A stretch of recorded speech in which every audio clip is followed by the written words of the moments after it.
நான் முடிஞ்ச அளவுக்கு மற்ற டிபார்ட்மெண்ட் ஸ்டாஃப்ஸுக்கு எல்லாருக்குமே இன்விடேஷன் கொடுத்துட்ருக்கேன். ஆனால் உங்கள் டிபார்ட்மெண்ட்டில் தான் ஆஜூர் இருக்கானே, எப்படி கொடுக்கறதுனே தெரியல அப்படின்னு சிவா சொல்ல, சரிண்ணே, அது நானே பார்த்துக்கிறேன். நான் எல்லாருக்கும் கொடுக்குறேன்.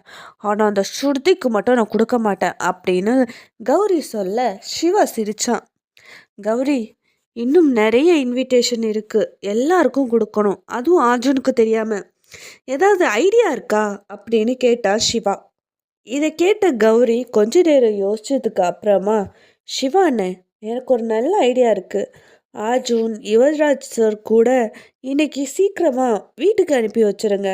அவன் போனதுக்கு அப்புறமா நம்ம ஈஸியாக எல்லாருக்கும் இன்விடேஷன் கொடுத்துடலாம்ல அப்படின்னு ஐடியா சொல்ல, இது ரொம்ப நல்ல ஐடியா தான்.